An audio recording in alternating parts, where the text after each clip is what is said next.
Welcome to Lake Locos. I will take you to railway layout exhibitions on train days out and also show you my progress on my indoor and outdoor projects. Oh right, okay.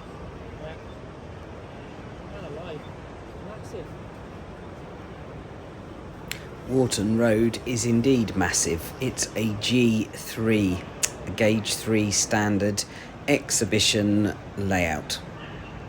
It depicts a might have been, i.e. a preservation society is imagined to have taken over the running of a branch line that was closed as part of Beeching's rationalisation in the 1960s. And there's some great models on here.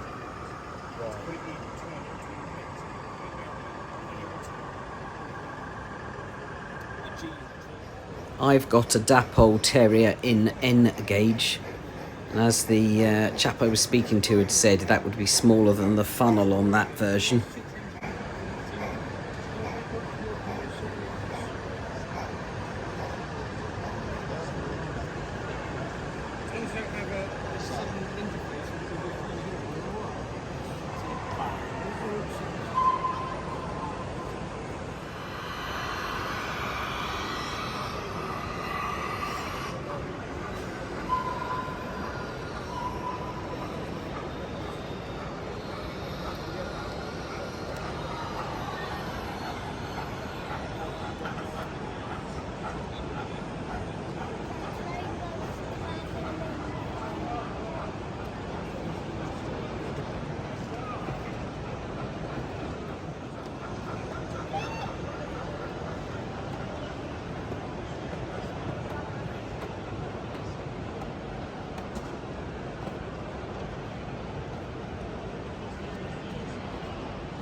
The Brick Coast main line has been extended.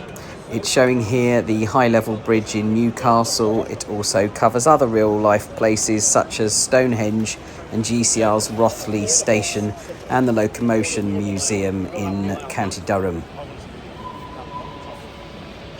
Given it's too fast to read, I'm guessing the train going around the outside track is an Azuma. And now we know why it's called that, don't we? An Azuma.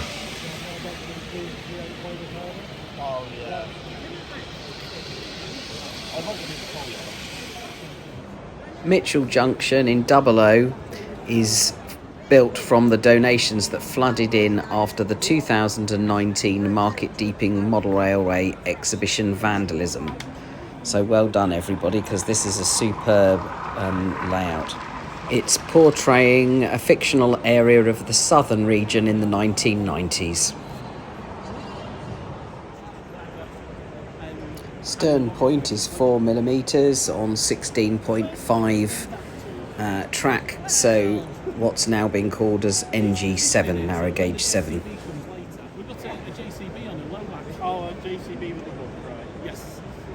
Probably still too heavy, but you know. Look at all those gulls. Hang on to your chips. That's my excuse. All these technical.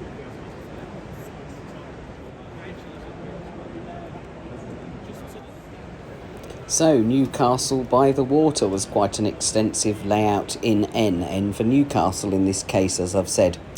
A 4-track line dedicated to passenger and freight lines. It showcases a wide range of modern rolling stock.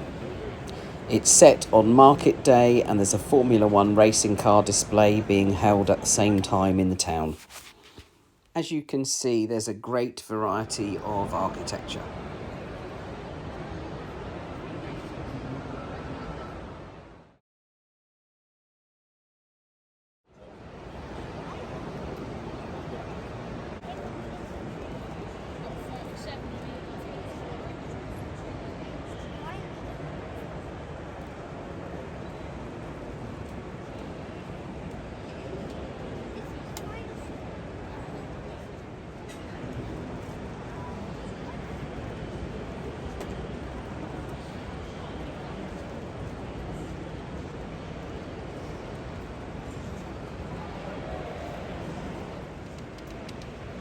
Sharnbrook Summit in Double O is the Kettering and District's Model Railway Club's exhibition layout. It depicts a busy stretch of the Midland Main Line with a mix of scenic backdrops and some interesting train formations.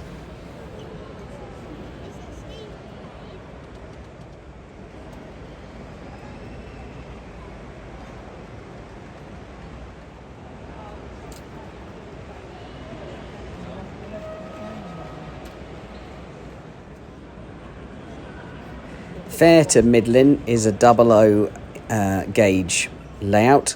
It's a fictional area in the north of England set during the 1950s and 60s. Someone had fun with these names. Apparently the town is Eckerslike, and they also have the underground coal mine of Appin Colliery, a deep underground mine now controlled by the National Coal Board, and it's supposed to be following the nationalisation of the coal industry in 1947. It was in 2 parts, and both parts were very well done, as you can see.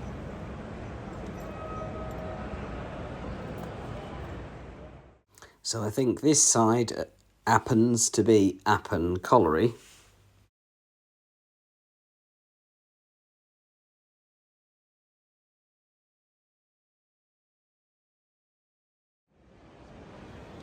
And this is Eckerslike.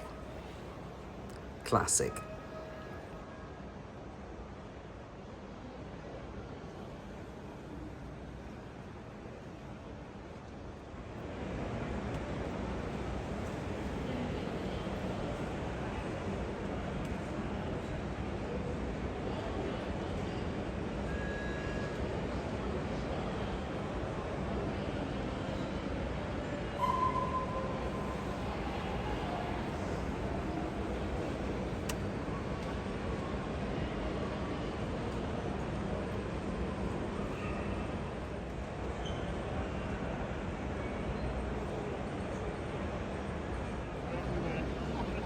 This is Millthorpe Light Railway in 009, a fictitious layout set in the Peak District, and it's run as a preserved railway, allowing for a good variety of rolling stock.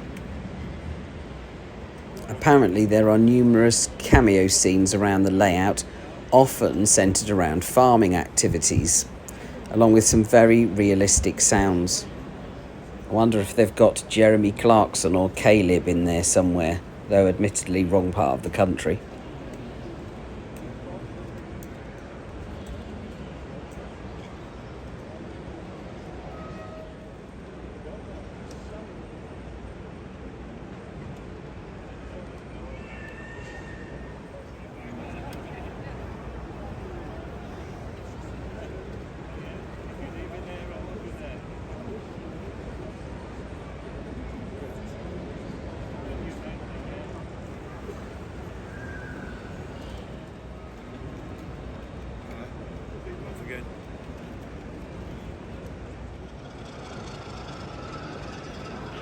Rushy Wharf is in 00. As you can see, it's a railway beside a canal with a nice shunter. I can't tell you any more than that. It was a late entry to the show, I believe, as it wasn't in the show guide.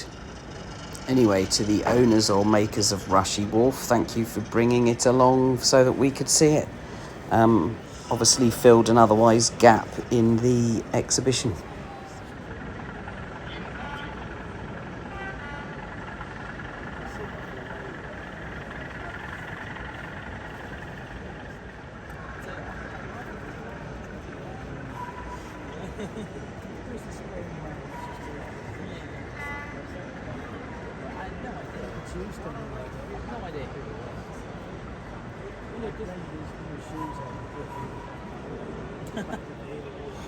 Wyre Forest in 00 is Kidderminster's Model Railway Club exhibition layout.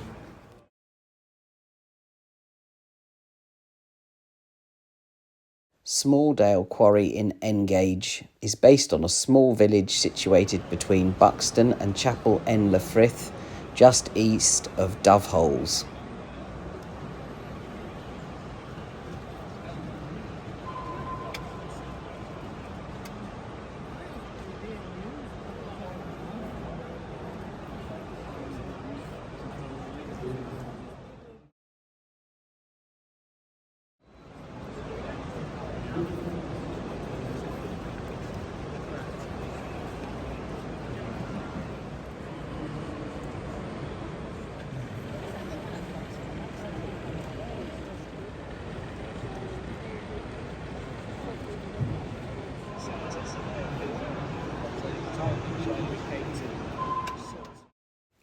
Wiveliscombe in double O is a representation of the station of that same name on the Devon and Somerset Railway on the Taunton to Barnstable line. The layout is set in the later years of the station's life when it was operated under the British Rail West banner. I enjoyed the way that the scenery merged with the stylised background on this layout. So if you look to the right hand side here, where the allotments are, I just thought that was quite clever. It's just raised slightly up into the backdrop at the back and merging the two very nicely, though you're probably being a bit distracted by the loco here right now. And again here at the back you can see the two stylised fields, but the scenery is blending nicely from the layout board up to that. And here we are at Portishead TMD. It's a double O layout based on the Portishead Railway, imagining what it would have been like if it had remained open and been developed into a modern depot.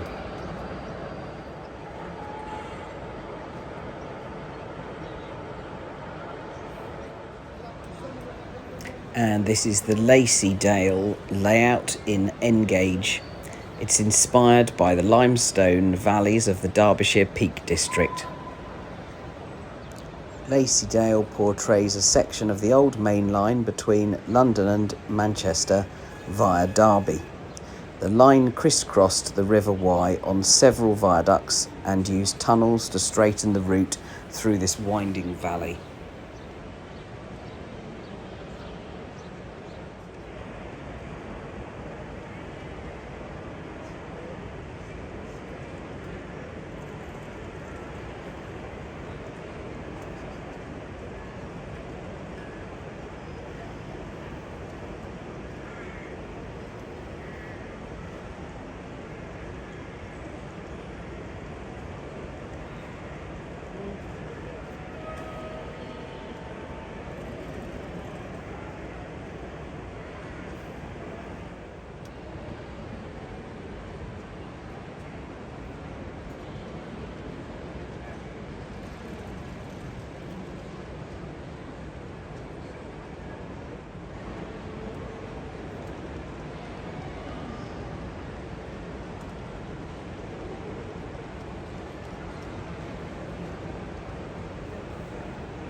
And then we move on to James Street in N.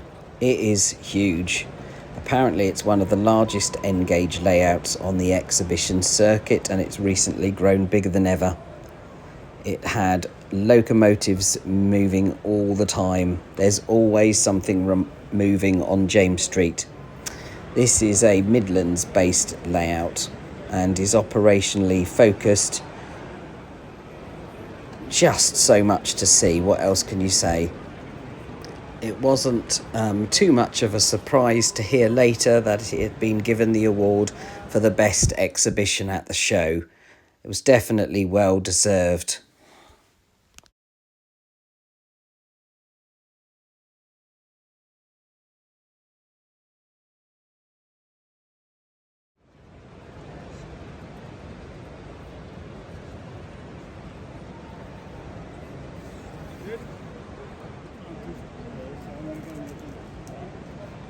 Basically, it looks as if...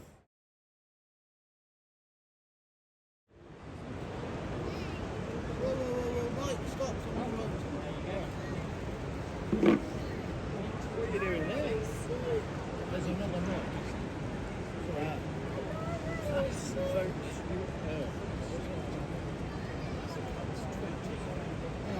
Somebody's driving this, I don't know who's driving it.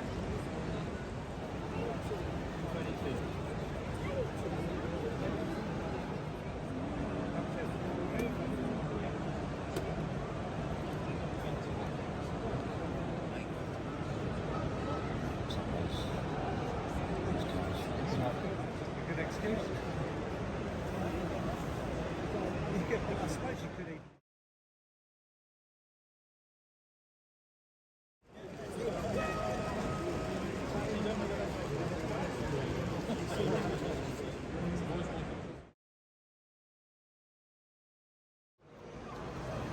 Peco were showcasing their 2009 kits. And this is part of the Rapido stand, I think.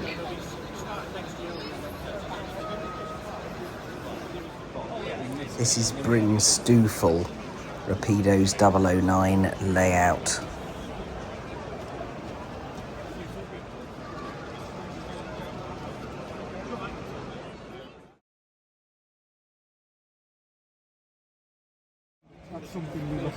Camelot is a TT120 layout set in the busy post-war British Rail era, leading into Era 5 on the LNER/Eastern Railway. This layout is by the YouTuber Chris, otherwise known as Peachy TT120, and you can go over to his channel to see a video on that one.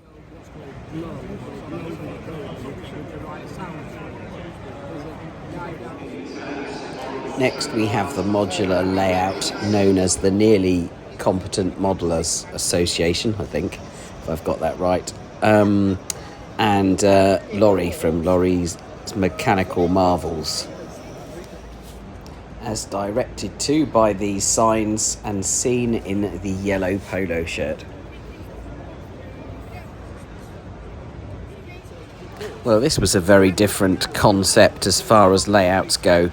This is the classic novels of Agatha Christie in 00. So around the layout you could see different cameos of different books, which I suppose made a change from a film-based layout, though of course many of Agatha Christie's books did become films. So anyway, in there we'll find a flying plane, a moving delivery lorry, a cruising Nile boat, Nile River boat, and working semaphore signals, level crossing gates, as well as a working avalanche. Apparently I missed that one, I have to say.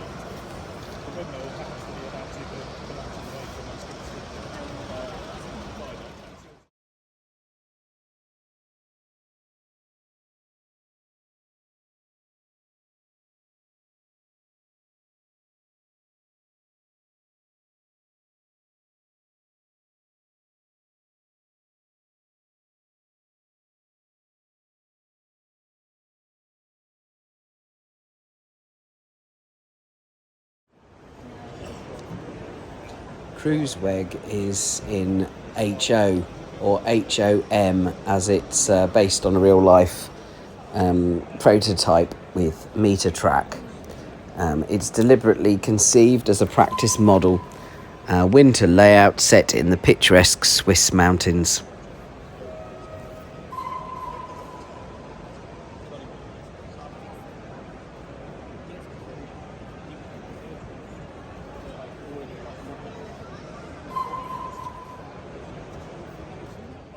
I think there's some downhill racing going on there behind the orange fence. Nazareth Portland Cement in N-Gauge, based on the cement manufacturing industry of northeast Pennsylvania in the United States of America. This layout is set in the early 1970s and features contemporary railroad equipment. The operation is intense and continuous. Whilst it's not on the imaging here, even the frame it was set in that holds the lighting, etc., was in keeping. Best seen, really.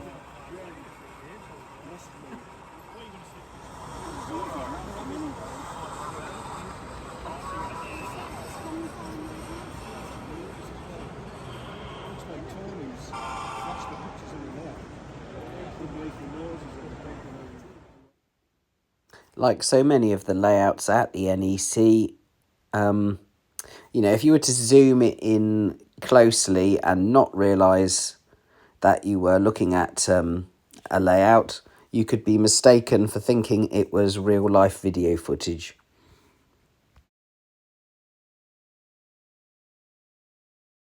Well, that brings us to the end of part 2. Please check out parts 1 and 3 and do like and subscribe. I'd be very grateful. Thank you for watching.